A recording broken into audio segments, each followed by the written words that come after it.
বাংলার মুসলমান, বাংলার সুন্নি মুসলমান ঘরে থাকবে না, সারা বাংলাদেশ অচল করে দেওয়া হবে। আমি আল্লাহর ওলি যে একামতের আগে দাঁড়ায় যাওয়া সুন্নত, কিন্তু এই একামতের পূর্বে দাঁড়িয়ে যাওয়াটা বিদআত। এটা এই খারিজিদের কাছে হলো সুন্নত। আর কবর জিয়ারত, মাজার জিয়ারত এটা অরিজিনালি সুন্নত, এটারে বানাইছে শিরক, বিদআত। তাহলে আল্লাহর হাবিবের জবান মুবারকের হাদিসের সাথে এই খারিজিদের মিল পাওয়া। আপনারা যদি টুপি, দাড়ি, জুব্বা, আবাক, আবার ডিগ্রি এগুলি দেখে মনে করেন তারাই ঠিক, তাহলে আপনারা আখিরাতে এটার জন্য অনেক বড় ধরনের পস্তাইবেন। আমাদের দায়িত্ব শুধু আপনাদেরকে সচেতন করে দেওয়া। নামাজি জান্নাতি দলের মধ্যেও থাকবে, জাহান্নামী দলের মধ্যেও থাকবে। কোন সুন্নি মাহফিলে যদি মাইকের তার কেটে দেয়, এটা আমি মনে করি খুবই সাধারণ বিষয়। কারণ শুধু তারা মাইকের তার কেটে অভ্যস্ত না, এরা ইমাম হুসাইনের গলায় ছুরি চালায় অভ্যস্ত।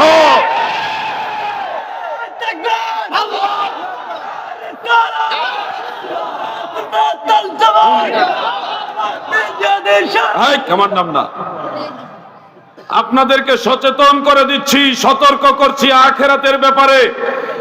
আপনারা ঈমান আকীদার ব্যাপারে আরো যত্নবান হন।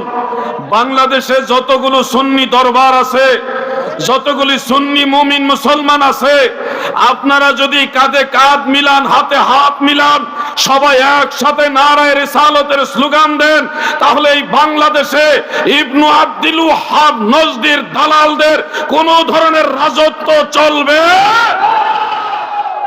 সেক্ষেত্রে আপনাদের সবার ঐক্যবদ্ধ হওয়া দরকার। ঘরের ভিতরে বসে যদি বলেন আমরা ঐক্য আছি, তাহলে হবে না।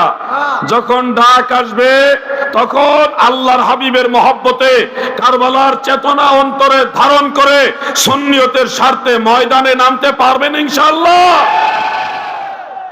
হে যুবক ভাইয়েরা, আপনাদের খেদমতে এটুকু বলি, আমরা ঈমানের ব্যাপারে কট্টর।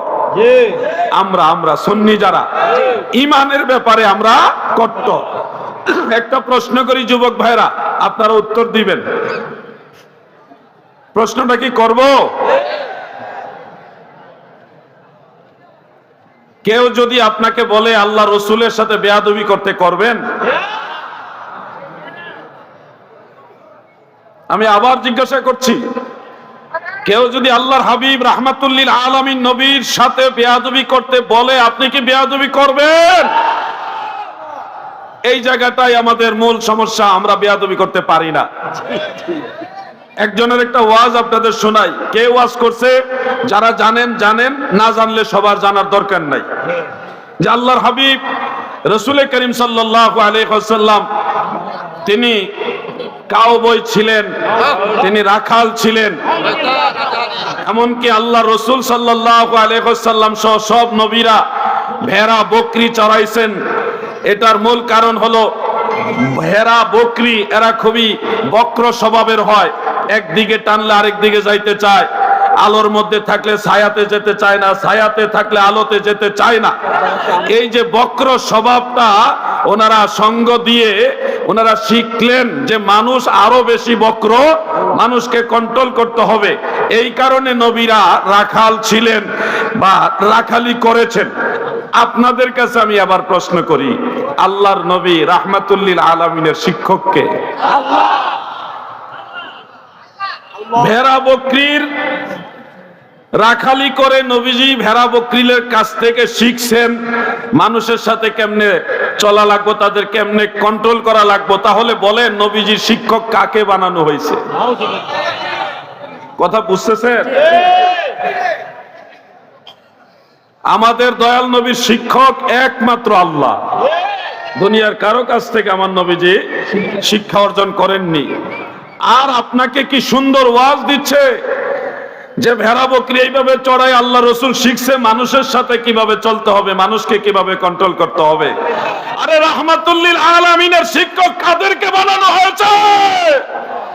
বোকা বাঙালি, তোমরা কবে বুঝবা?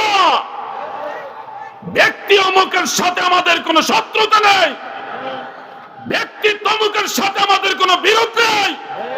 তারা যখন আল্লাহর হাবিবের ইজ্জতের চাদর মোবারক নিয়ে টান দেয়, নবীর গোলামেরা চুপ থাকতে পারে না। নারে